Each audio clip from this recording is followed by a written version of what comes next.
How are you today? Nice. Always good start.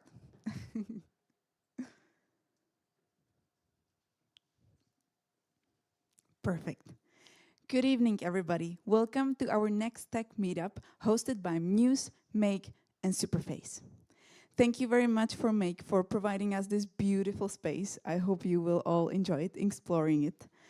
And what is actually on today's agenda? We will have 3 speakers. We will start with Peter Vitéz, engineering manager from Mews. And after that, we will have Anastasia Grishina from Make, app developer. And third speaker will be Zdeněk Němec, founder of Superface. Raise a hand who have been already on our tech meetup before. Well, we should definitely improve that, but since today you will raise a hand on another meetup, so I'm very happy for that and looking forward to see you on the next meetup. Okay, without further ado, I will give floor to Peter, and he can start with his talk. Thanks.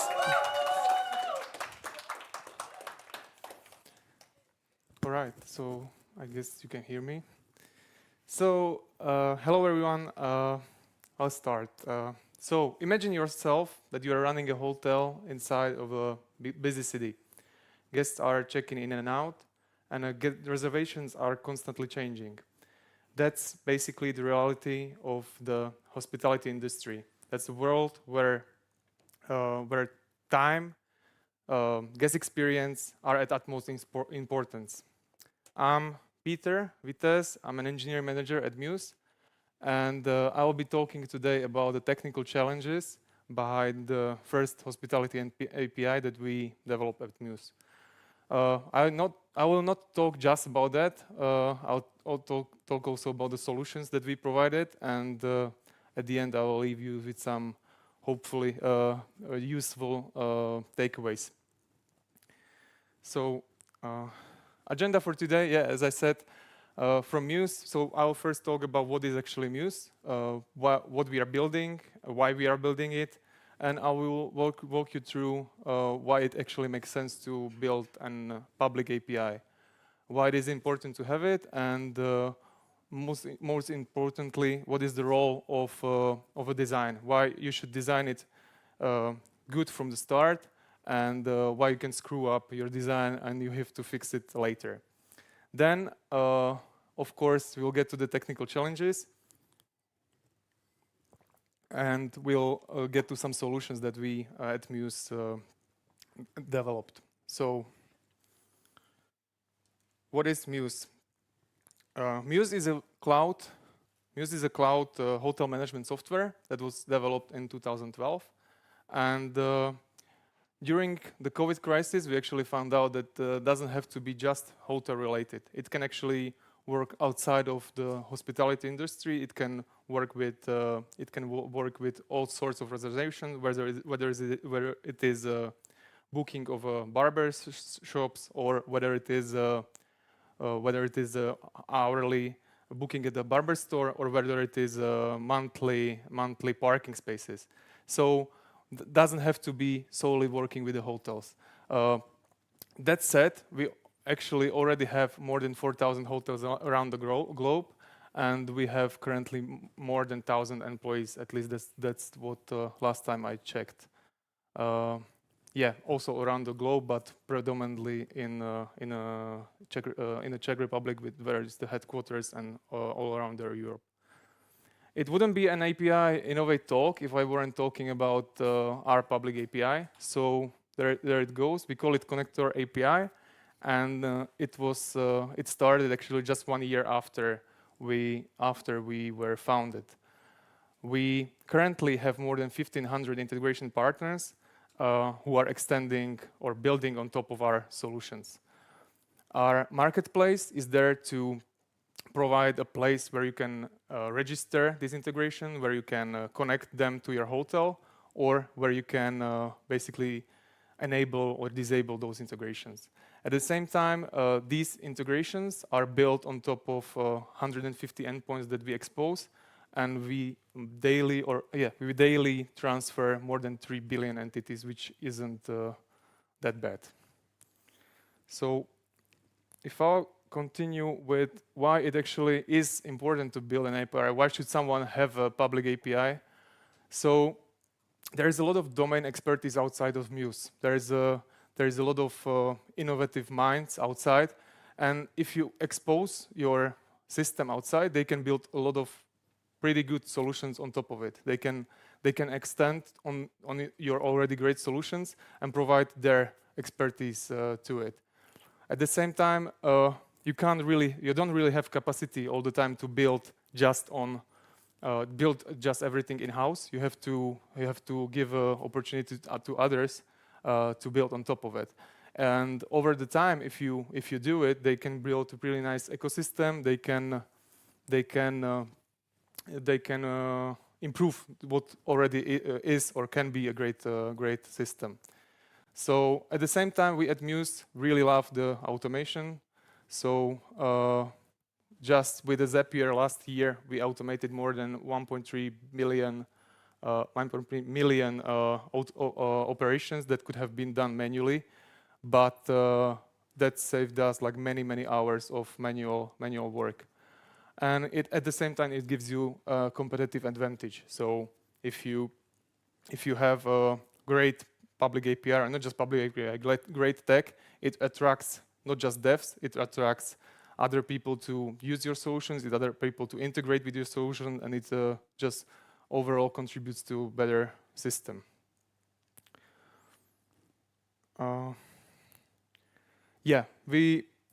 When we started designing Mews public API, way before I joined the company, we faced a fair share of challenges, just like anyone who ventures into the unknown.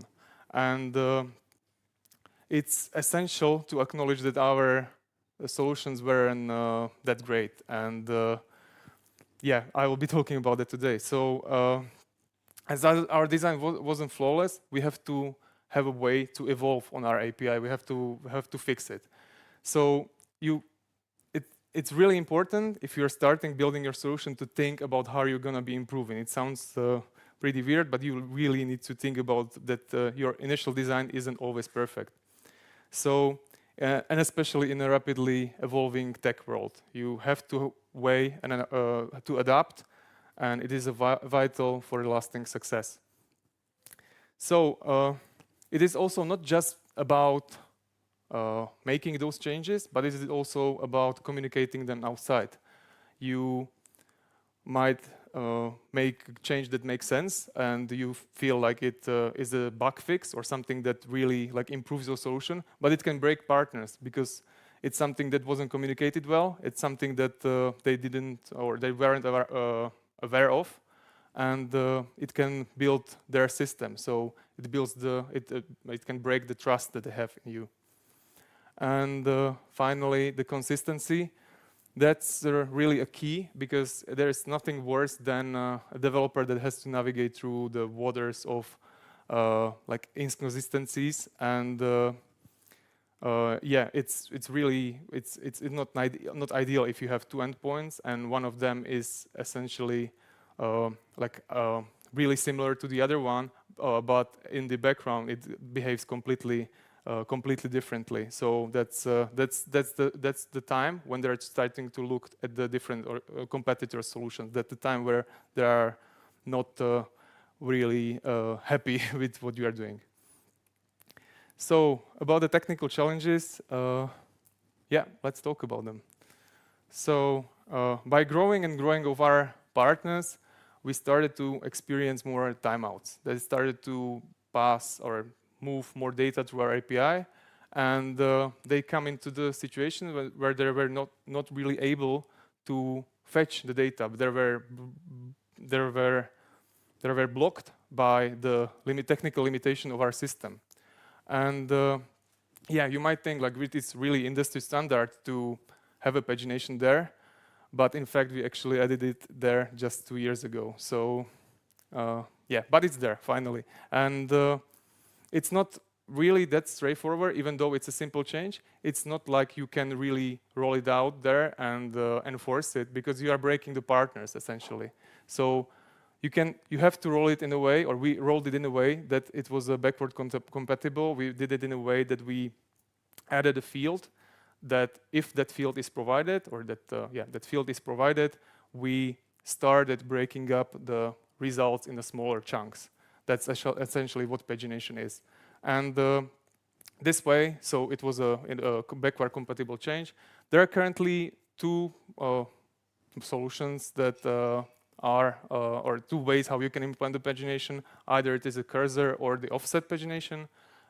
We went for the cursor, because you don't really have to do the heavy computation in order to find out which page you have to fetch. So you just call the API, you provide that you want to that you want from some port to start the pagination, and the size, how big the payload, the response should be. And this way you could traverse basically through the response, and bite-sized pieces consume the larger payload. So that's the first one, pretty simple one. Then with the increasing number of integrated partners, we actually started to experience inconsistency, or not really inconsistency. We started to experience there was a lot of domain that we actually make available through our API, and there was a partner who could basically, if they have access to our API, they could do everything. They could create a reservation, they could add prices or adjust prices, write messages, and that wasn't really that wasn't really adding with the discoverability first at our marketplace, and at the same time it wasn't really secure, because we had no control on what partner is doing what. So what we did is we actually added permission, where each of our entity had either read-only, read-write, or none-permission, and this way we're able to categorize what endpoint is doing what. This way by calling the endpoint, you were able to see which permissions are required, and this way even partners could easily see in the marketplace that this integration is actually working with your payments. Just as on your phone, you have an app store, and if you download the application, you see that it will be accessing payments, it will be accessing cashiers, bills, whatever. You will see what the app is doing. That's what basically the marketplace is. And it greatly improved the categorization, it greatly improved the control of what is actually happening in our system. So, yeah, another one. As the time went, the integration actually wanted to have this data synced to their system. They had databases where they were importing or ingesting large amount of data, and they were doing this syncing. They also wanted to have this data as close to real time as possible when it comes to, for example, to operations such as payment, where you want to really see that the payment was registered, and you are not really allowed to wait minutes to get the update. So this way, what they did, there was really, this way what they did was they started polling us. They started doing lots of fetching calls to reduce the latency and to get the results. This worked for them. However, it was really big load on our system. It increased the traffic quite heavily, and it was causing blockers. Quite a lot of time we have a lot of outages. We had a lot of downtime because of that. And this is not scalable. It's not scalable if partners are polling you from left and right. So this actually have two solutions, or two parts of solutions that we did for how we address this problem. First of them being, you might have wondering why was there this image with the kid in the back. So I like to use the analogy that polling is basically a kid that is asking their mom whether they're there yet. That's basically how it works. They're constantly asking, and we need to really grow up. We need to basically have a way for our mom to tell us that we are already there, which basically is this webhook. It works in a way, or WebSocket, first. So it works in a way that it establishes the connection, like a channel between the client and the partner. And when there is an event that happened on one of the or the other side, it just notifies the partner or our client that there was an update, there was some data, and here you go. So this worked great with a WebSocket. However, one drawback with the WebSocket is that it's basically a dual communication or bi-directional communication. So each or everyone in the channel could add messages there. Drawback there is that this communication or this channel has to be kept alive. You have to hold the connection, and this is problem when it comes to cloud computing, when the services are constantly changing. They're like upscaled, downscaled, and there's not really an easy way how to hold the connection or how to synchronize between the instances, which one is actually communicating with what client. So therefore, we came up with webhook. We implemented webhooks, and these webhooks worked in a way that it's basically a broadcast. It's a one direction or one-way connection to the partner, or one-way communication with the partner when they actually enroll, when they would like to receive the updates, and when we receive or when we register the URL and something happened, we send the notification, or if we send the message that the update happened. Yeah, this is version 1 of our API, of our webhook. However, there was again issues where we started swamping our clients with the data that they weren't really necessarily interested in from the first place. So we built on it and implemented webhook v2, where we actually didn't really serialize the whole payload of the data. We just let them know that something happened. We called like an event trigger. We just let them know that the entity of type X was updated. Here is the ID of the entity, and if they want it or if they need it on their behalf, they just ingested the changes through the API. So this was the second version of the webhook. Yeah, you can see it in the image. And yeah, the second part of the solution. So first one, does help partners with using our API, because they are getting notified, so then they don't have to poll. But it doesn't really prevent them from doing so. So they could still DDoS us, they could still be scraping our API, and we had no protection of our system. It didn't really solve our issues, or didn't really protect our systems. So we implemented rate limiting, which was doing basically one thing, and that's simply counting the number of calls from the particular partner. And if the number of calls in a given time, we were using 15 minutes at this point, if the number of calls in that 15 minutes exceeded the given quotas that he had, we simply cut off the request and didn't let them through our server. We were doing that on 3 different layers. We were doing it based on the endpoint, based on the IP address, and coming from the client token. So there are 3 different layers where we could throttle the clients on. The last point is don't reinvent the wheel. Yes, we implemented this one solution in-house. So we implemented it ourselves. We didn't use any API gateway or any industry standard technology, which if were up to me, I think if we would start it from scratch, we would definitely reuse. So yeah, this is how we fix the problem, but definitely there is a better ways how to do it.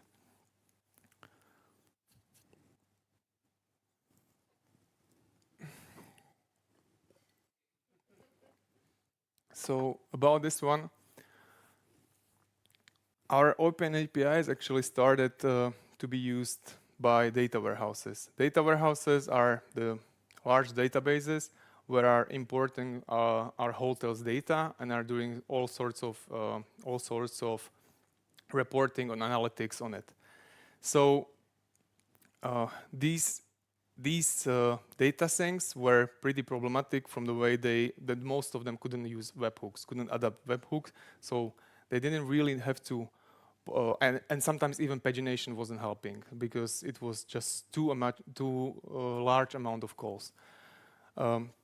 Sometimes what's happening that they have to import like years worth of data. They have to traverse, if you imagine a hotel that is running 5 years and they buy a new integration that has to import 5 years worth of data, it can be 20 million, it can be more than hundreds of millions data they have to ingest, and it was causing all sorts of problems.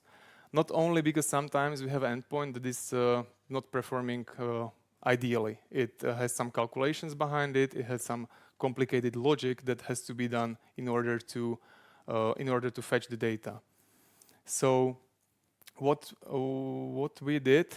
Yeah, last point: schema changes. Schema changes. That's where we actually have this. Let's imagine 20 million worth of data, and some of the field is added to the schema. So what you have to do in this data warehouse, you basically have to re-import the same data again, because you just need to backfill this last field. So what we implemented is the export API, which is it's like a power tool for this all these sorts of problems, and it works in a way that you call an endpoint and register that you want to receive an export of basically the whole database or whole table for the partner. That triggers the job that runs on the background, and this job simply slowly like iterates through the data and exports them to the some store in our case in Azure. This is pretty cool because there is no connection needed with partner. We can do it on our own. We can do it if we have resources quickly, then slowly if there is something that is happening in the system. And once we are done, we then again let the partner know that export is finished, and it's up to them to ingest the download the large file that sits in Azure, and there is currently like no timeouts happening in this one because it's only in our control. There is no thresholds, there is no limits that we have to follow here. So this is the last part, and I would like to highlight some key takeaways here. So although it is extremely difficult to do large systematic changes, you have to evolve. You have to have a way how to make these changes. So establishing a future-proof design is really important if you want to stick around with your solution. And your initial design is never perfect. When your API has performance problems, it's not just a technical glitch. It actually hinders your reputation. It hinders your relationship with partner, and it can really affect it negatively. So the resiliency is an invisible thread that connects you with partner, and when you break it, they will start to look at some competitor solution. So the last point is that if you want to really improve something, you need to measure it. It's really similar to if you want to lose weight. You first need to figure out how much you weigh and what is your current metrics in order to measure whether you are progressing or regressing. So that's the same basically everywhere where you want to improve or progress. I guess that's it for today from my side. Thanks.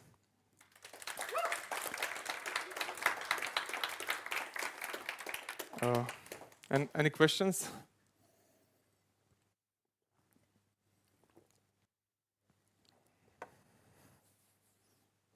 I have one prepared, but I know that Vasha got also one. It was answered. Okay. Any questions? Sorry, I need to go on a spot. I'm sorry. Okay, could you maybe share like what was the most difficult technical challenges since you've been in Mews? Most difficult technical Yeah, challenge what since then? really did you a hard time? That's probably, I mean, the coolest solution was, yeah, I'm thinking right now. But Or maybe that's a good question for the networking part. no, wait.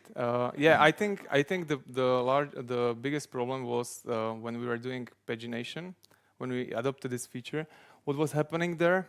It's pretty technical. Yeah, okay. Let's talk about it. So, what was happening there is that when partners were using pagination, they were getting timeouts, and we were wondering like what is going on, why they are getting timeouts, because the payloads were slow, indexes were there, everything was there. But what was happening there is when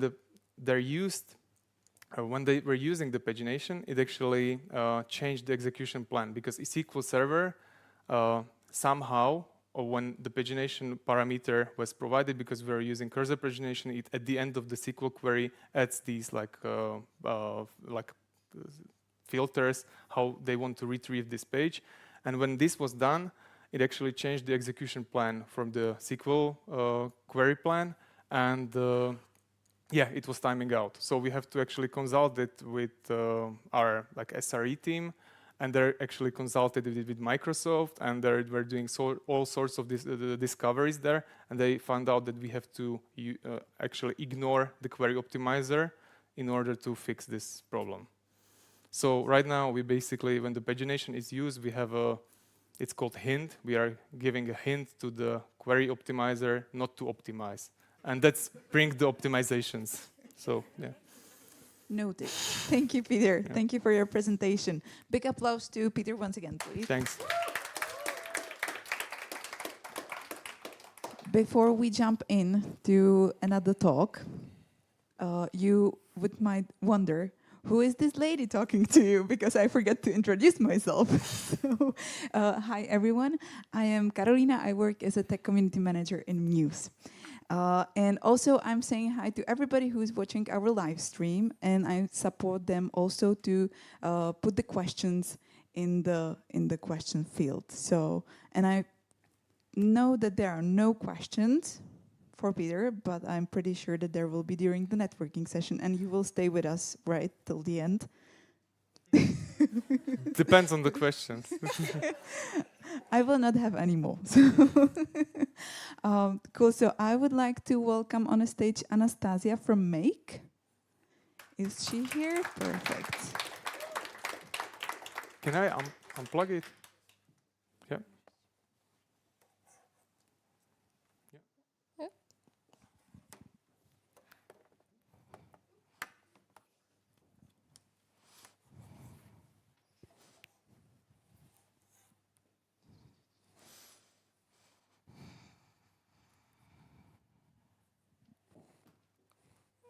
A few minutes for the stop.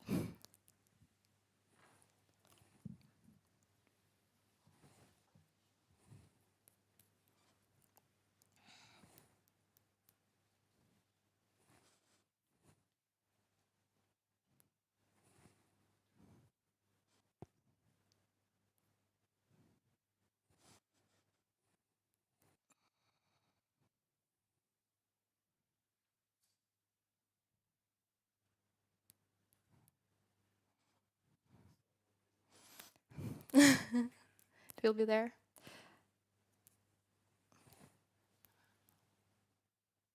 Okay.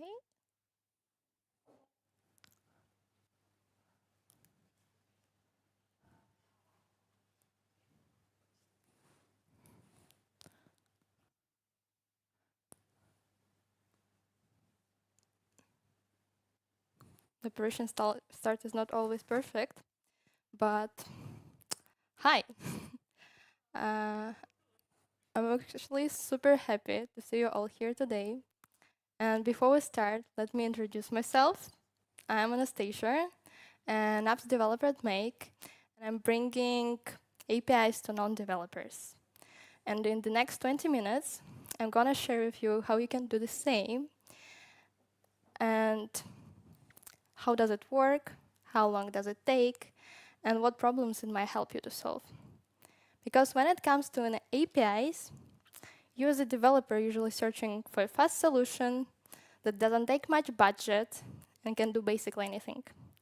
Meanwhile, you as a user need simplicity and a user-friendly interface.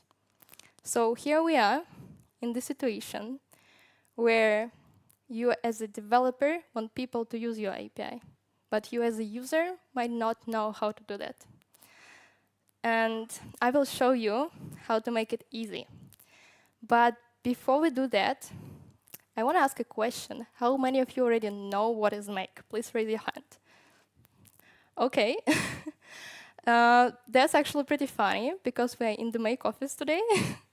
And I see a lot of my colleagues here. And just to make sure that everyone understands the context, I will give a short intro. Make is an automation platform that allows you to automate repetitive tasks. What kind of repetitive tasks? The best example will be a real-life example. I'm currently having a new problem. I need to find a new apartment. How that looks like? Every day, I'm going through a bunch of websites in order to find something eligible and hoping that I will be the first one to message the owner. It takes me 30 minutes every day easily and takes a lot of energy of mine. What I did instead? I automated it. I created an automation that would do exactly the same.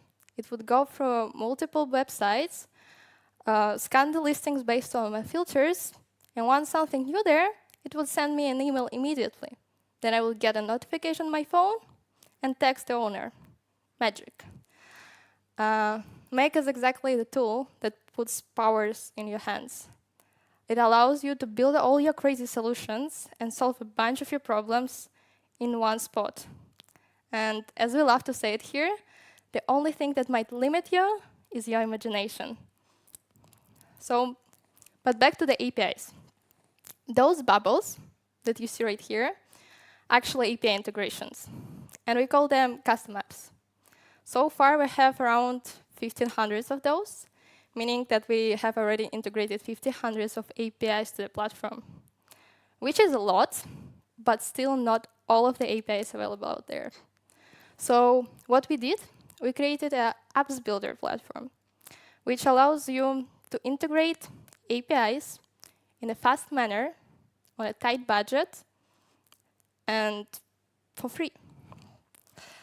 Sorry, it was said, with user-friendly interface. And right now, I would like to take you on tour and integrate ChatGPT API together in our live demo. But for that, I would need to have a volunteer from the public who might have a stopwatch to measure the time. Anyone? OK. Oh, we got one. OK. No, I need just one. OK, I will tell you when to start and when we will be done, so you would share the time with public. But before that, again, I would need to do some setups regarding the screen sharing, so sorry for the possible silence.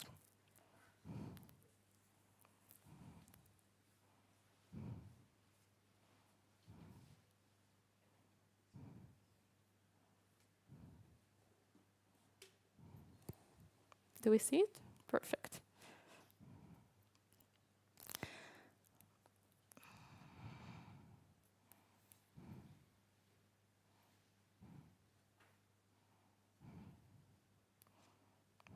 OK, you want to build your first custom app. What do? You go to Make page, right? The first logical step. Then you need to find My Apps section and click Create a New Application. Here you would fill some data to the required field, which are the fields in bold. I'm going to call it OpenAI, typo. Give it a name, a label. Theme, it's the color of our bubbles, and I want to have it black. App logo is actually optional, but it would be nice to have one, right?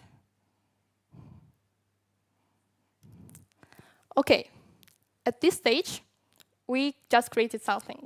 But what is that? How do I navigate around it, right?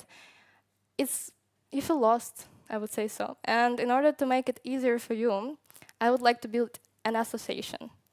Think about custom app as a Lego guy. It consists of separate Lego parts. By putting together which, it can perform some action, right? So the first page where we end up once we create a new application is base. Base is the body of our Lego guy. Because here we put the most repeating parts of the code, and like that we improve the usability. So everything what I would put here would be spread across modules and remote procedures. I will tell you later what is that. So let's go to the documentation of the service. The most repeating part will be this one with the version. Oh, sorry, yeah. Yeah, oh, perfect, thank you. Okay. Then we're gonna have headers.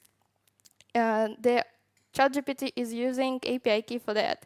And since during the creation of the application we have set up some properties, the template was provided accordingly. So we basically don't need to change anything here. Then we have error handling and sanitization in order not to leak any sensitive data into our logs. The next step, connection. Connection is the head of our Lego guy, because this is how we identify the user and differentiate them from each other. And again, here the type is important, because then I don't need to write code from scratch. It will be there. And as I said before, the code from base is not shared with connection. It's shared only with modules and remote procedures. So here we would need to use the full URL. But it might be confusing right now, like why do you need a connection if you have an API key, right? We need that in order to validate the API key provided for user and make sure that actually it's active.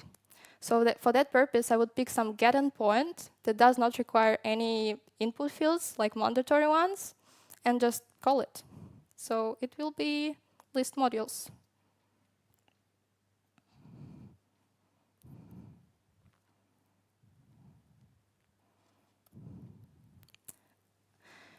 And you might notice that we have this parameters.something notation. This is how we retrieve the value from the input fields specified in the parameters. This thing is not required in our case. Again, we have error handling and sanitization, nothing new. Parameters. Parameters represent basically JSON object, where always will be a name, type, and label. And here, I will change the type from text to password. I will show you why later.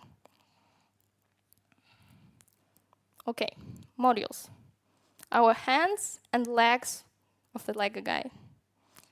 Actually, the part which performs the action.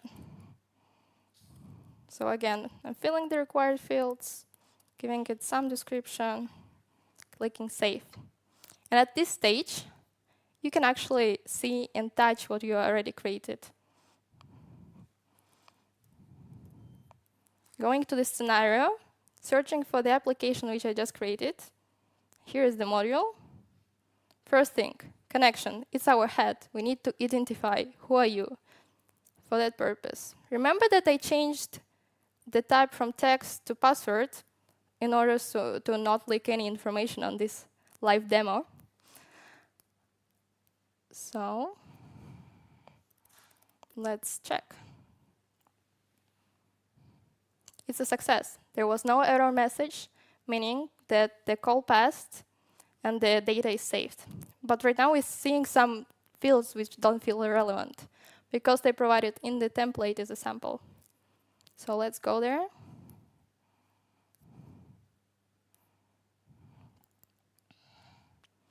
Back to the module. Right now, we need to adjust our template so it would actually perform our goal.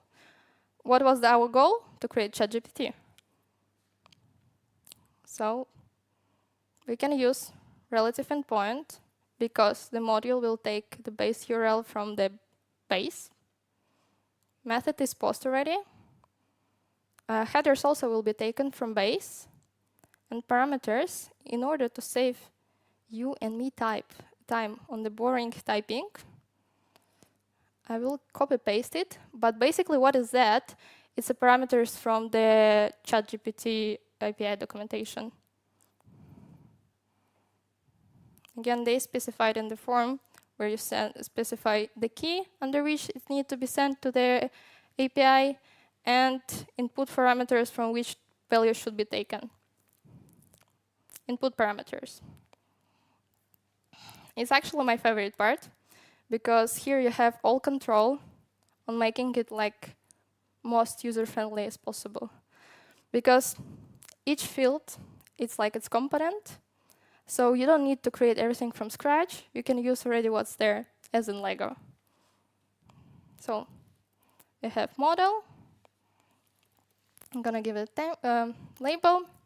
And I don't want to manually provide model every time, including the fact that ChatGPT always updates them. I want to have a select drop-down where I would just select my option and keep it there. And that's possible by specifying a specific type for it, which is select, specifying options.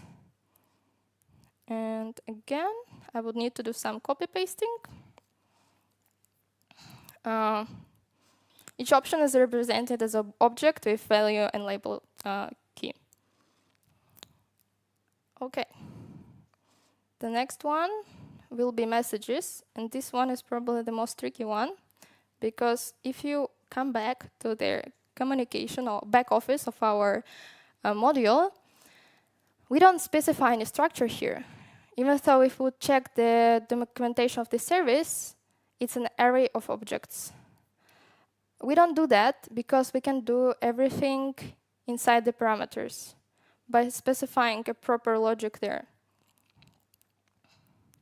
So we're saying messages is a type of array which holds two input fields, role, drop-down select, with a content, which has a multi-line. So it would expand nicely, once the text is long. And the last two fields,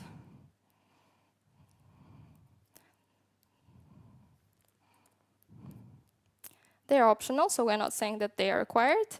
Interesting fact that you can validate input fields in two ways. It's either by specifying a type, saying like type number, or by providing a validation with specifying minimum and maximum number. For the temperature, we cannot provide the value higher than 2 based on the API structure and documentation. So we are limiting that. So it would be visible before you actually send the request in the user interface. And we are done. Let's make a test run. The connection is already saved there. Model. Let's specify a question. I want to ask, is 2 plus 2 actually equal 5? And temperature of 2. Max tokens doesn't matter for me. It's not mandatory. But if I would specify temperature 4, it would show me that you're doing something wrong. Go and change it. OK, let's run it.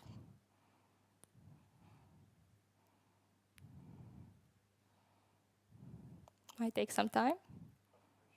Yeah. The question was too complicated for ChatGPT. But I saw that they have some periodic outages and the DDoS attacks. Perfect timing, right? Let's try it again. What was the temperature about? 2. No, oh, the temperature.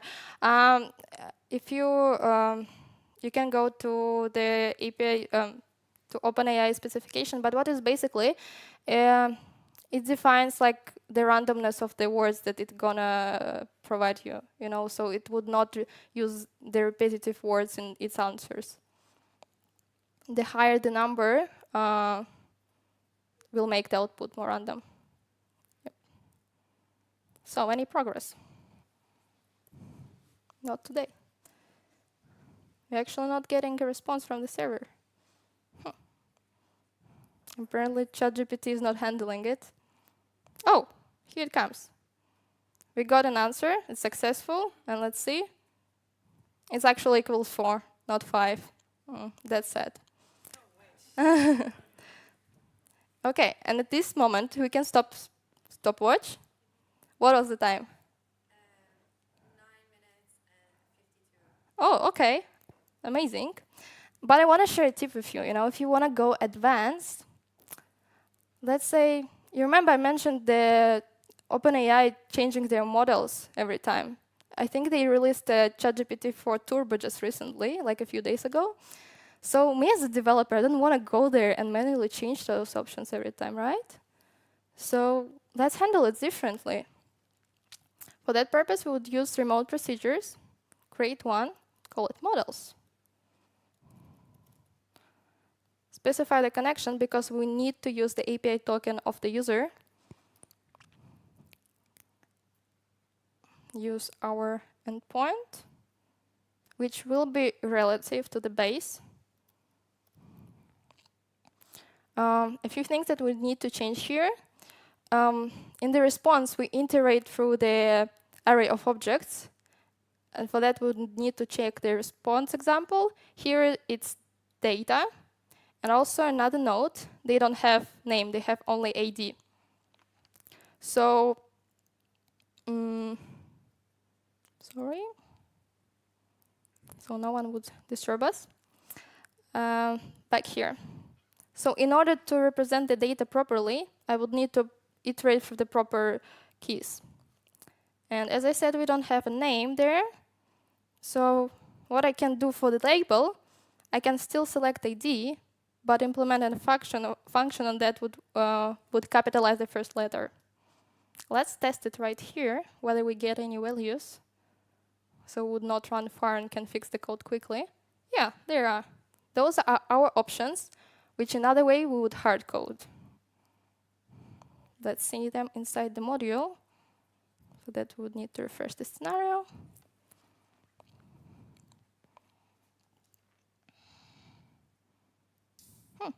Oh, sorry, right. We forgot to use it, as always. So we'd need to go to parameters and replace our hard-coded values with the RPC one. Now should work.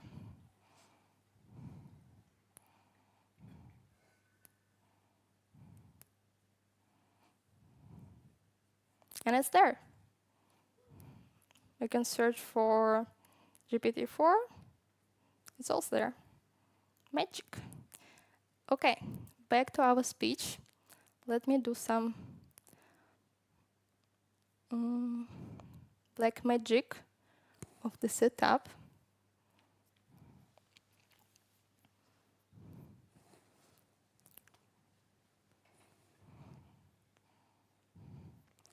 The mouse is lost. OK, we are back. That's all awesome, but where do I use it? What will be the use case, right? And let's say you decided to do your side hustle and sell subscriptions to some Telegram bot, where the people would come, ask their questions, and get answers, all powered by ChatGPT. How that would look like on the back office, and what do you need to do for that?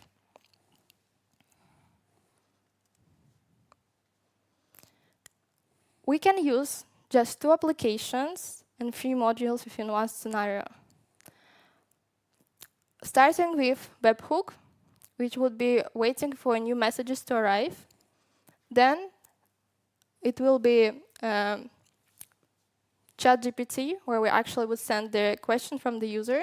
And once we get an answer, we would send the reply. So let's see how it works. We're starting this scenario.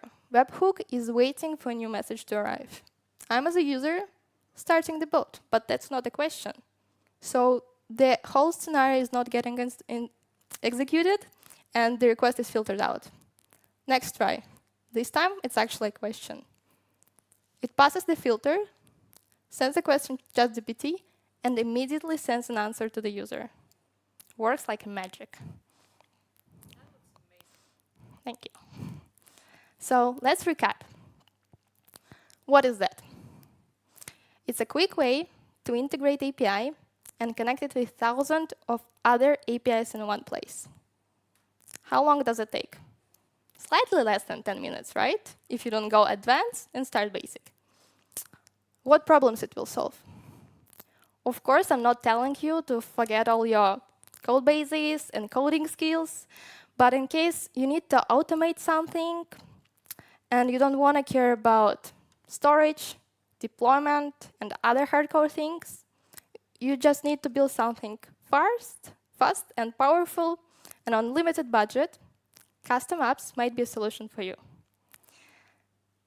And if you are interested where to start, we have a course for that on how to develop a custom apps. And we also have a Make Apps documentation where you can always find all the source of truth. Everyone took pictures? Amazing. Thank you, and game on.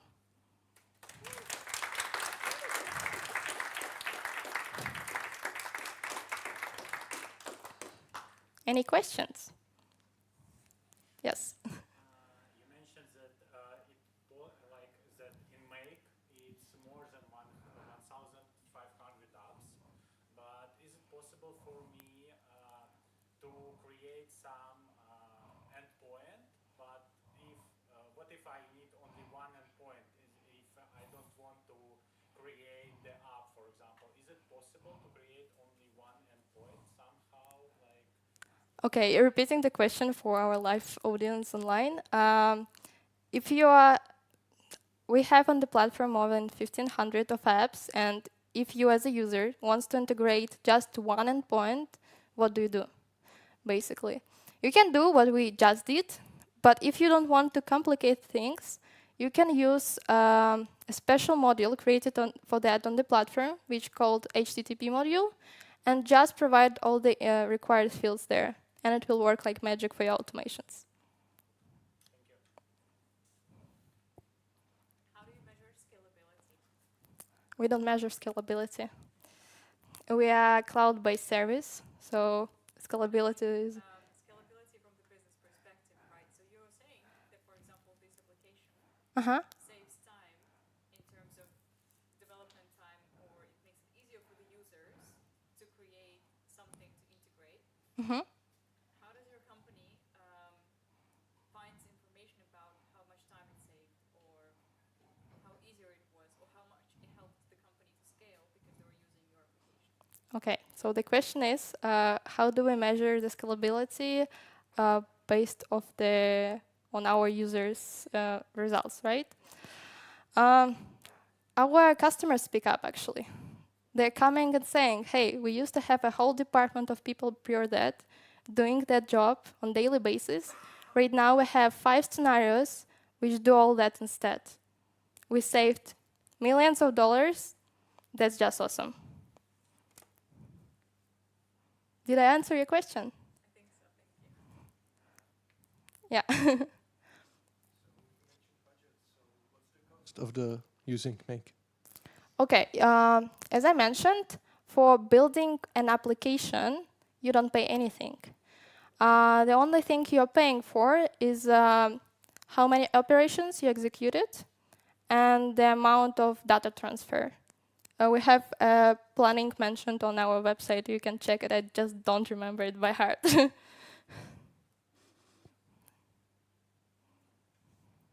there any more questions?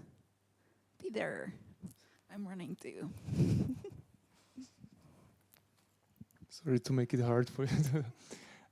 So you show us this building of the script. Is there a way to actually see the history of the script that we built? At the moment, there is no such possibility, but we are working on that, and it's in the development. Okay.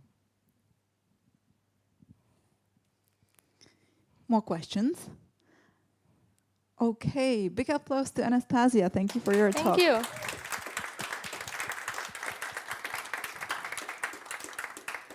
I'm very happy that I don't need to motivate you asking the questions, but still, if you would need one more incentives, for those who will be asking the questions, you will get a nice Mews merch.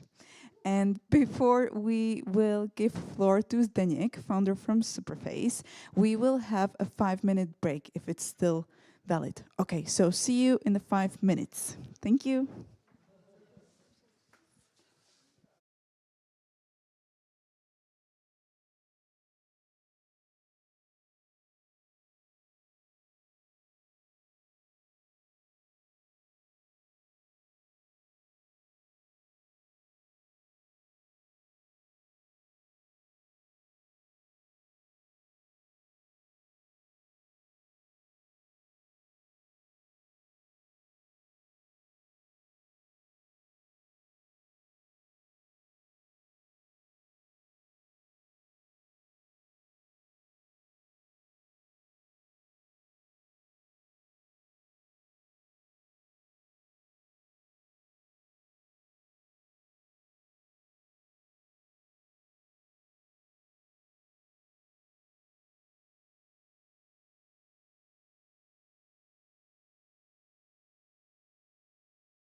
It's always like best, like a, Oscars or something. Okay, welcome Zdeněk, and without further ado, I will give you the floor for this today's last presentation, and yeah, it's yours. Thank you. Okay, good evening. My name is Zdeněk. I'm here to entertain you, I hope, but also to change, hopefully, how you think about APIs from tomorrow onwards. So name is I've been in APIs for a while. Started with a Czech project called APRA long time ago, where we were we were the first API design platform. I myself authored a description format for APIs called API Blueprint. The story ended at Oracle's hands 5-6 years ago. And then I started consulting firm on APIs. So I work with the largest corporation on this planet to setting up their API strategy and executing it. And over the years, problems with API, same. Get a URL, figure out the method, figure out the JSONs, try to call it, it doesn't work. So that's why I started Superface. It stands for Super Interface, nothing to do with my face. And let's get on. Good news is we have been upgraded this year. You'll probably noticed with all what's going on this year. It's actually a year right now since launch of OpenAI. And I would like to explore what's the impact of large language models being generally available on an API practice from all the sides. So let's jump into it. I will blast through it really quick. This is a presentation I gave as a keynote at the Nordic APIs a month ago. And to understand what's happening with APIs, we need to look a little bit how it was done until today. So APIs are this strange being to me, Jekyll and Hyde, Banner and Hulk, an interface for sharing capabilities that has two parts. And one is the business aspect, so what you are delivering, what are you giving out, what is your capability, so what is the weather in Stockholm, and how somebody had decided to implement it, because they fancy REST or GraphQL, whatever they did like, right? So you are delivering something, but you are delivering it using some means. And that's the root of all the problems with APIs. And at the heart of all this is API documentation, which is essentially instructions for engineers how to program the integrations. And it usually does a very bad job on describing the business aspects. It's usually focused on how, not what, right? And it's a rise and fall of developer experience, and I would go as far as saying that if there is no API documentation, then there is no API, because you simply don't know how to use it. Now, important thing about API docs, it's always been, this is information transferred out of the band, so not at the runtime. This is something that you learn when you design, when you program, but then that information might change, of course, at the runtime and over the time. And this is what we are doing we were doing until now, hopefully. We were welding our clients and servers together. So we looked at the documentation of a server at a certain time, and we hard-coded that information, how somebody decided to deliver that capabilities into my client, right? This is the tight coupling. This is when the server changes, the client gets broken, right? So this is what we are doing, and then we are eyeballing, oh, did the server change? And, well, typical integration project. So what everybody's doing now, people think, okay, so I analyze things, I develop the integration, maybe using Make, I'll do my testing, I do my deployment, and that's it, right? Well, the reality is, the analysis step is always, in 100% of the project, I've seen underestimated, being a simple API like, oh, I'm going to send a payment with Stripe, or a very complex API like with some other hospitality platforms. The point here is we always underestimate, oh, how does it work? What does it do? How do I get the keys? How, like, what's going on, right? Why is it not doing what am I doing? So we spend most time there, and if the time budget is fixed, then guess what, right? Development has to happen. The other things don't have to really happen. So testing, hello. And yeah, the typical integration project. So all this together, we are doing this, what I call manual API plumbing, right? So on the provider side, you have somebody designing API, implementing API, testing. Then the superhero comes. I believe in superheroes. They document the APIs, and then publish and maybe write a nice SDK on it. Okay, there is a little bit lag. Okay, and then on the consumer side, somebody has to go through this analysis, find that API in the first place, right? How do you know it exists? Purchase, get the access, implement, test, and that integration project. So what are these people doing? They are connecting two pieces of software together, which to me was always like, it's software talking to software. Why we have this many people laying down the wires, right? Why we cannot do this differently? So this is what, spoiler alert, it's coming. So we are of course building some painkillers for these API plumbers for ourselves, and no need to go through them. We even came with some better API styles. I did a very trending talk on what is better, REST or GraphQL. We now have tools that claim to be better than Stripe API documentation. This is like really quotation from one API documentation website.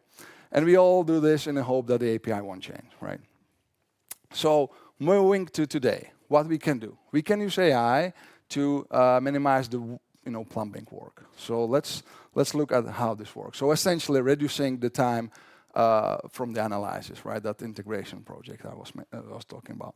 So until now, the documentation was meant and was only processable by people, because we read the plain text or a nice PDF or whatever that was and tried to make a sense of it. And there were these attempts. I've been part of this open API spec, Postman collections, whatever it is, to somehow describe what that API is doing, but they are usually not present or in a very bad, shape and Warriors quality.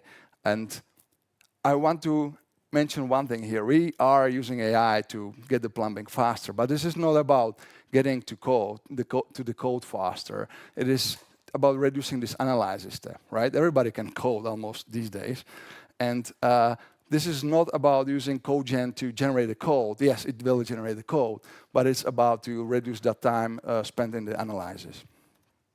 Okay, so how we get the business value out of the API, because that's what we want actually do, right?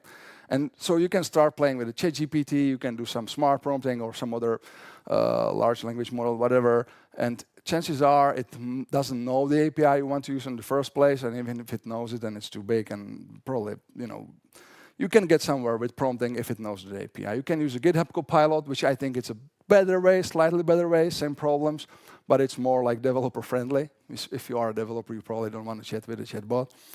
And this is what we are building on a superface. We call it a comlink. And this is not to sell you on a superface, it's to sell you on the idea that how this can be done, right? So comlink, it's a communication link for APIs, and it basically handles the analysis steps to get your application connected. So I'll illustrate this on the Resend, which is a super simple API, but this gives you the idea. So what we do now, we point first the engine on the recent documentation, and this is like a human readable documentation. This is an actual URL of their documentation, and we of course basically index the documentation. So for those playing with AI, that's creating some embeddings and vectors from everything that is written on that address, right? And then you go and describe your use case. You say what you want to do with Resend. Resend is an email sender provider for sending emails. So you say, hey, I want to send an email with Resend. And what it will create an interface definition for what it thinks might be your use case. And this is agnostic to how Resend decided to implement it. Still, we don't know whether they use REST or GraphQL, whatever, right? It is some DSL to describe that interface. You can think of it as a whatever TypeScript typings or whatever that is, a function definition, depending on your programming language, where it suggests, hey, to send an email, this might be your business interface, right? And you can go, no, we don't like to call this field from, we want to call it sender. Use your vocabulary. This is an important thing about APIs. Don't use there. If you put the code in your application, you want to speak in your language. So if you ever heard the term like domain-driven design or hexagonal architecture, this is where you want to define your vocabulary. And you can go as crazy as saying, hey, we don't call it subject, we call it bananas, and that's what you should do here. So define your vocabulary, define your data model in this interface, and then just run another command which says, okay, I have my interface here, and now I want you to map this into that recent API implementation. What happens behind the scenes? It looks at that API documentation information. It pulls, the implementational details, if you will. It figures out it needs to call this and these endpoints with these and these methods and whatnot. It creates that comlink. You then take the comlink, you put it in your application, and you talk directly to that API. This is not an integration platform or anything. This is really basically a smart way to abstract your application from that API. So that is that. What this is giving you is the freedom from that API, right? Because you are suddenly depending on the business contract in your vocabulary, in your domain. So, the application and server are decoupled. You don't know what is the API data model. You don't have to. You don't know if it's using REST or whatever that is using. You don't know if it's using JSON. You can if you want, don't get me wrong, but you don't have to. What media types you are using, what are the endpoints? Did it make one HTTP call or 6? Of course, if you care, you can look it up, but chances are you want to send an email, right?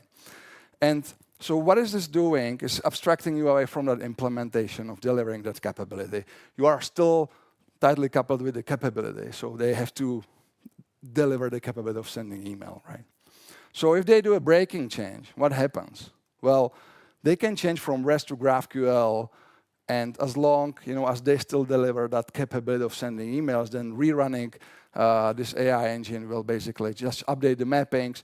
The contract will stay as it is. So maybe here it was one API call, and here it's like 20 API calls. Whatever that is, this is now possible. Okay, the engine will figure out, hey, in order to send email, I need to do this and this mapping. Okay, so. This is just the start. We are only warming up. So you can now think about, okay, I have this use case, but there are, of course, multiple API providers. So I can index SendGrid, and I can say, okay, I have this interface, and I want to map the same interface into SendGrid, into Resend, into whatever that is, Mailgun, whatever, right? And same principle. So this is giving you this, what we used to call unified APIs, and there are now many platforms, especially in logistics. There's 120 unified APIs to save you from integrating with UPS, DHL, and Vietnam Post, and God knows what. And the same is going for banking. You want to fetch the account information, right? Why would you care about how this and that bank did that, right? So this, you define your interface, and you get this unification out of the box. Okay, you can then take this and take it to the provider side. So let's say you are providing an API. You have an API, and this would be an example of Sonos. Very nice products. If you would like to be, using Sonos API and play music on a speaker here, then you are in, let's say, 1 hour of analysis. Because it's not that simple. You need to figure out those speakers groups and how it's actually done and all that stuff, and you don't really care. You want to play music on a speaker here, right? So what you could do, and this is not an actual Superface product, I'm just really painting the picture here. What you could do is say, okay, state your intent here. It will do the same exercise. It will define the interface. It will figure out how to do it with the Sonos API, and it will basically give you that SDK that you can call directly and play music on a speaker. So saving you time on the analysis. All right. Integrate many APIs quickly. I'm sure you heard this today. You don't have to bother with API documentation. That's a new thing. Like, my co-founder, he's not technical at all, and he's doing crazy things. He's just like pointing it at the APIs and creating new integrations, and not even looking at the API documentation. You get a client resilient to changes because you are decoupled, and you don't have to know the styles. You don't have to know the endpoints, right? So you really don't have to know much about that API that you are about to use. Now the question is, do you even have to know that API? Cliffhanger, you don't have to. Enter the autonomous agents. Is anybody playing with agents in the AR world recently? Yeah, Hansa? Okay. So, agent. A little bit theory. Agent is a software that acts on your behalf, right? if you play it with the web browser, that is your agent. It acts on your behalf, and you are controlling it, and it acts on your behalf in the virtual world on the World Wide Web, right? That's your agent. It acts as you on the World Wide Web. Autonomous agent is such a software that it's free to take decisions. It's free to do things and maybe even reason about some things, right? So that's what I want to talk about. The autonomous agent now can basically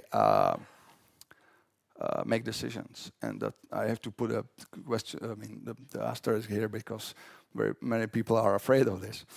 So of course we have this under control. And this is a concept. This is a theoretical concept of, well, not so theoretical, but it has a couple of main parts. So there is a large language model sitting under the gist of the agent, under its algorithm. But the three important parts are the memory, so it remembers what happened in the back, in the past. A planner, so you give it a task, do something, right? And the planner will basically try to figure out, given the tools, how to do the task that you give to the agent, right? And then there are the tools. And the tools are our APIs. So this is the capabilities that you are doing in the agent. So you can ask the agent, hey, do this and that. Here are the tools that you can use. It uses the planner. It figures out, if that is possible, how to use those tools. Okay, good. So how this works with APIs? Well, first and foremost, no hard-coded calls. No welding, right? That's obvious. So the agent decides at the runtime what API it will connect to, and it figures out at the runtime how to connect. Okay, cool. So yeah, that's it, really. So you have an API, and there is some registry for discovery that knows about this, and the API declares, "Hey, registry, I'm here. This is how agents can connect to me." And the agent then is given a task, let's say sending an email. And it asks the registry, hey, what I need to do this and that, what tools are available? And the registry replies, hey, there's this send grid and there's this resend that can do what you are asking for. And now there's this freedom of the agent to decide, oh, I'm going to use resend or I'm going to use send grid, right? And it does that and calls the API directly. Okay, so this is the concept. Now, to take this further, of course, this doesn't make sense for one API. If you would be building a backend for front end, then don't bother with agent. That's like, no. But APIs are not alone. They are creating a landscape of capabilities. So you are in your organization, and there are some digital capabilities available to you, and to maybe a software that you are developing within the intranet, on the public internet, whatever that is, right? This is creating the landscapes of capabilities. And these landscapes are defining to agent what it can do, what are the boundaries of basically the tool set. It's giving the tool set to this agent, so the agent can look at these tools and do stuff, right? And again, important thing here is we are talking about the business cases, not how it is implemented. That's absolutely not important. And of course, there are multiple landscapes. I already hinted it. So you might have your organizational one. At Adidas, we had, I think, 4 inventory services. So you are like, what is the inventory for this and that shoe? And there were like 4. So you might have an external landscape, a public landscape, like Adidas didn't have of course, a service to send a text message. They didn't have that capability, right? But there's Twilios and Infobibs of the world outside that you can actually pull and allow and bring inside to this registry, to this landscape of the agent to tap on those capabilities. And then, of course, you might have a partner landscapes. So, I don't know, maybe warehouses of a partner that you can look into and whatnot. All right, so this is the mesh of capabilities. This is a network of capabilities that is about to be created, okay? This is going to happen, all right? So now I promise to talk about the API practice in reality. And this is, of course, tremendously changing. It has just been upgraded 2 days ago, I think, or something. And here are some hints. If you are building an API and you think of an agent connecting to it. But maybe I should say the agents are already out there, okay? There are platforms and OpenAI on the recent event just brought They call it GPTs. So they just brought the marketplace for these agents. There were marketplaces for agents. One is called Super AGI. The acronym would be AGI. I actually don't have it written here. I should have. AGI stands for Artificial General Intelligence. So that is really this software that does a reflection, that thinks about what to do. But anyways, if you want to create an API that could be consumed by an agent, then you are looking at some current limitations. So first and foremost, it's a context size. So if you play it with a OpenAI or anything really, then there is this concept of like how many tokens you can basically use, and it's very small. It has just been expanded, but for illustration, if you know OpenAPI for a pet store, which is just a silly example, it has I think 4,000 tokens. And the context size of models was normal for 8. The biggest one had 16. We just got upgraded to 120, but still, that would be, I think, let's say Mews API would be around 50, 60, 70 K tokens, probably more.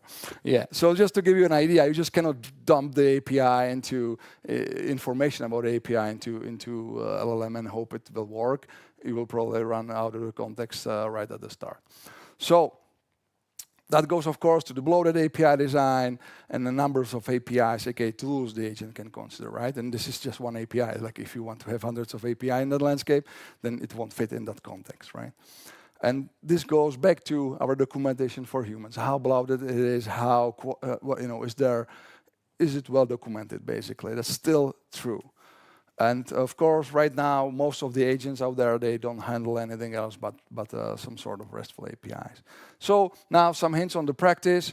Of course, use some sort of RESTful API. Focus on your use cases more than ever. So don't go too crazy with your API design. Don't create a lot of resources with all the parameters and everything you can get there. And just make it very concise and very lean for the use of agent. Bundle the cost together, right? So if you, and I don't really know Mews API, but if you want to do a check-in into a hotel, make it like one operation. Don't make me create a person and then contacts and then associate emails and allocate the rooms and all that. That will simply not fit. It would be theoretically possible, but if you expose APIs with that many operations to do just a check-in, then it won't work. Okay, so this is it. Consider limiting functionality. Basically, try to shrink that what you are giving to this agent, and minimize the open API spec or user YAML. Here's finally a good reason to use a YAML. And but you still have to have it complete. You still have to have a JSON schema design. And unfortunately, you have to skip examples if you want to fit it in, which actually, when you start thinking about it, this is exactly against a good API design for humans, right?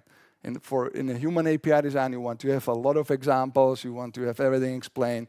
Well, this won't fly with a small context sizes. All right. To get to some practical examples, again, you can start, well, this is now outdated. You can start playing with the OpenAI GPTs, and there is this concept of plugins where you can add the plugins, aka APIs, into OpenAI or ChatGPT, and that will be basically the tools for the ChatGPT. There is a nice paper, ResGPT, which describes in theory, but also it provides a framework how to basically create this agent. And there is, of course, what we are building at Superface. So again, just conceptually here, and I'm just, in my head, this is like changing every day. So we have this hub, which is the registry for the capabilities. That's the landscape registry, right? That's where you put the information, what is available to the agent, what are the tools. And so again, this example, I'll stick with the Adidas. So when we work there, people are like, what is the inventory of Adidas Stan Smith White 44, right? And basically that meant you need to know people who develop those services, how to access them and do all that stuff. And first and foremost, you have to know that they even are there, right? So what you do, And this is illustrated on like a chat interface, but it can be API. Okay, that's important here. So a user asks the agent, hey, what is the inventory? Agent asks the hub, hey, what are the are there any tools that can help me with that? And the hub will reply, there are these 4 inventory services, and now enters the agent reasoning and the planner. It looks at this, it looks at the answer from the registry, and it says, oh, okay, she's asking about the inventory, and I got 4 basically tools or tool providers. Therefore, I need to round robin all these 4 and report back with the complete inventory to that user, right? Not just ask one. So the agent has made a decision to call all 4 of these services and report back. Now, what is cool about this is this was a nightmare integration problem for Airbus. Airbus, like being massive manufacturer, they have this manufacturing serial number for aircraft being created, right? And they have like hundreds of suppliers, of course. They have a product lifecycle management systems, logistics systems, warehouses, design system, you name it. The problem with that is like the task is simple. What is the status of works on this serial number? Well, it's a nightmare to integrate because the landscape is so big, and the worst thing is it changes overnight, right? So this is actually a very dynamic system now, where if you add new inventory system tomorrow, then tomorrow it will also take this into account. All right. Another example would be picking up the right capability for the task. So you might be asking the agent, I want to send this message to a Croatian number. The agent taps on the registry, what are the tools for sending the text message, what are the providers, knowing the price, knowing the quality, it can infer that sending to Croatia would be best with infobip, and it picks the infobip to send the text message to Croatia, right? And just reports back, hey, I did this and that, I did that, right? So what I want to illustrate here is it's not only selecting, what systems to use based on the query, but also some other metadata, right? Also about the quality of the service, maybe the price of the service, maybe the legal of the service. So there are other considerations that the agent might take into account, picking what tools, what APIs it will call. And then, of course, it knows you. So this would be your personal assistant. When was the last email from Edgar? It knows you, so it knows you are using Gmail. It taps on a Gmail's API, figures out when the last email from Edgar was yesterday. And then you can take this all together and look at maybe some automation. Basically, this is a screenshot from actually our user interface. The point here is the query could be like, list me 10 users, do something with it, cover middle characters, like mask the characters, write some typos into it as well, and then put it into spreadsheet. Now, it doesn't say what CRM, right? Well, you might have 3, you might have 1, who knows? It takes the query, it figures out what is available. Oh, we have 3 CRMs. I'll get those information from all the 3 of those. It doesn't know what is a spreadsheet. Well, it does. It knows you. It knows this is your Google, basically OAuth key, and it creates a spreadsheet for you. So this is just an illustration. Okay, what can be done? There is more that can happen. We are running a lot of crazy examples with these, but the important thing really is that you don't have to know about the APIs that you are using anymore, unless you really want to. We are only at the start, I'm certain of that. There's like, when we are showing this to people, they are of course like about the privacy, and I'm sure you might have some, security. Oh, I don't want everybody to be able to access, this and that. I don't want everybody to order a boat of bananas and, do stuff. There is a whole lot more to happen and to be discovered. And again, this was just a starting here. But going back, these comlinks, reducing the plumbing time, that's just really a painkiller. It's another painkiller, a powerful painkiller, but that's just the start, right? We still have a human-centric documentation, and we can now analyze it using software. Agents needs only the business aspect of the thing, right? They don't need to, they can figure out the rest, they can figure out the technicalities, and we only will need to surface the business nature, the business aspect of that API, so at the start of my talk. And as such, you must ask the question, okay, so what about this API documentation in the future? What's going to happen? Now, I'm a big proponent of this machine-to-machine approach. So I think in the future, we will document the business aspect, and we should be doing it now anyways, mainly the business aspects, and provide the metadata for these agents. The communication protocol, so how do you connect information about the implementation of the API? A business protocol, this is something to be developed. Description of the capabilities, that's the easy part, but we will have to describe commercials of the offering of an API, right?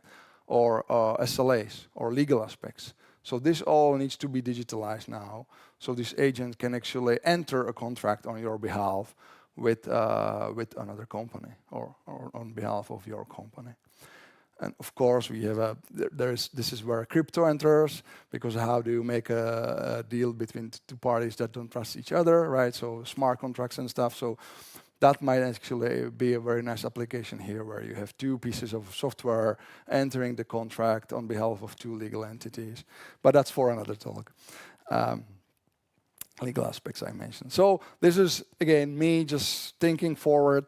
So we were in this human-centric world until now, or human-centric APIs, and we are just starting to, machine processing of a human-centric documentation.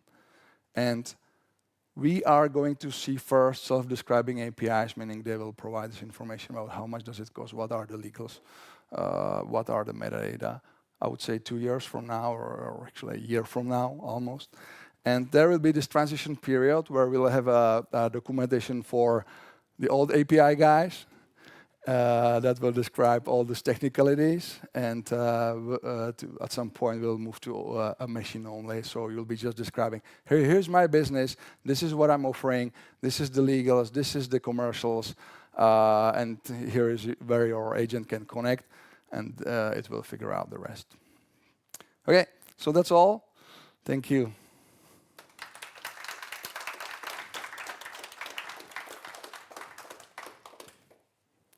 Any questions?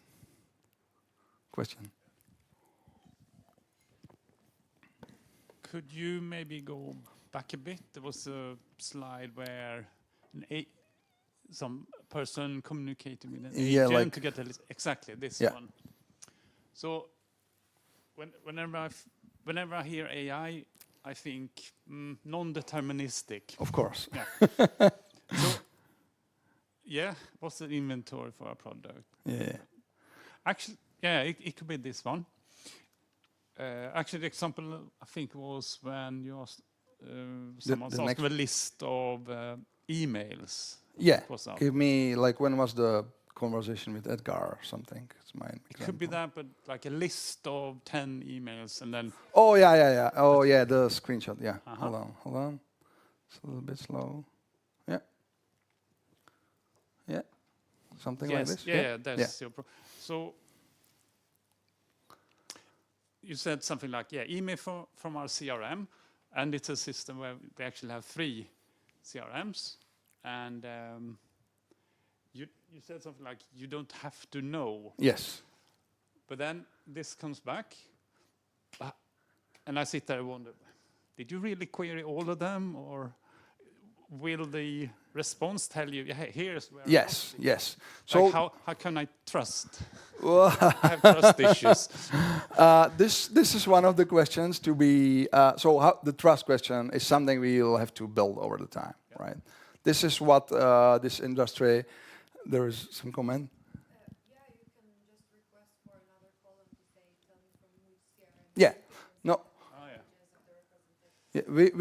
So we have actually built it. This is that's why I paused, because this is old screenshot. We have already built it when I call it information sourcing, or you can go even as far as data lineage and whatnot. Where is this data from? So we already have it in our UI, so you can click on a little icon, will show this is coming from this and these data sources and whatnot. So that part you can do. but it might change run from run. and this is all right with this like read only, but it's maybe not so all right with something that creates order or delete the records or stuff like that, right? So the next thing we have already built is actually approval of the potentially unsafe operations, right? So in this UI is still fun, because you will see, okay, I'm going to, let's say, create an order for this and that.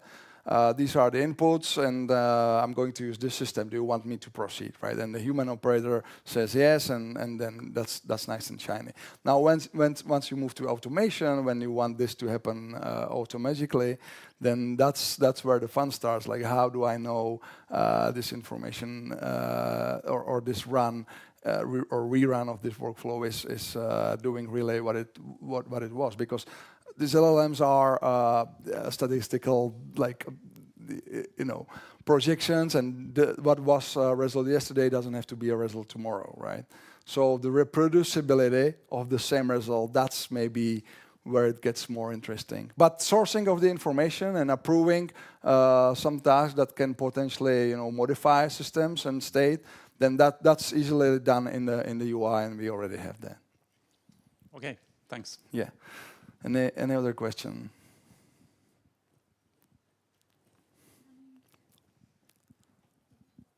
Maybe following up on that question about the stability, like for this maybe audited example, do you actually use like the comlink you showed earlier? Like, is it like backed by the? Yes, the tools that are, I don't know, connecting to these CRMs, and the tools that are doing stuff and connecting back to Google Sheets are powered by the comlinks, right? So that's so it will like create integration for me on the fly, which I can. Yeah, right now it's not happening on the fly, but it will happen on the fly. So right now you just feed it with the information about the APIs. It looks at the it will look at the information about the APIs, so your open API spec, if you will, and try to infer, oh, I have to do these and these things with that API in order to get it done. Thanks.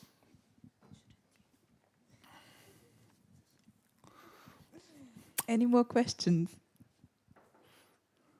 Perfect. So I have a question. Okay, to who? To everybody. Did it at least change how you might be thinking about APIs tomorrow? They are no longer the technicalities, but they are the things that are providing the capabilities, and our software will be agents will be able to tap on them and connect to them autonomously. Cool. Thank you. Thank you, Zdeněk. Thank you.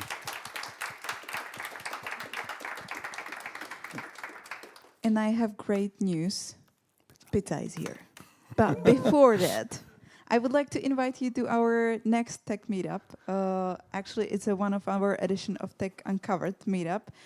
So feel free to join us on 28th of November in Outreach office. And last but not least, I hope that you all enjoyed the event. And if you would be so kind and scan the QR code, which will happen on the next slide, and send us your feedback, that would be really, really appreciated. Thank you very much for joining us today. I hope you enjoyed it, and have a great rest of the night. Thank you.